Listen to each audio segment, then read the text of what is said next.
పాపము గురించి, పాపము యొక్క ప్రభావము గురించి దేవుని యొక్క గ్రంథం బైబిల్ వివరించినంతగా ఈ లోకములో మరి ఏది వివరించట్లేదు.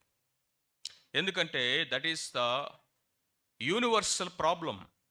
విశ్వవ్యాప్తమైనటువంటి మానవుని యొక్క సమస్య అది. అది ఒక మోసకరమైనటువంటిది. అందుకని it is a deceptive mire. దొంగ ఊబి.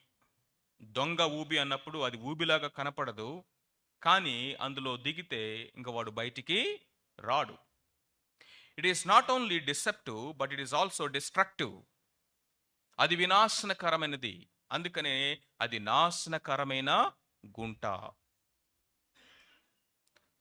పాపము గురించి బైబిల్ వివరిస్తున్నటువంటి ఆ యొక్క ఉదాహరణలు లేకపోతే మెటఫార్స్ని కనుక మనం చూసినట్లయితే అది కట్లపాము విషము వంటిది అన్నాడు.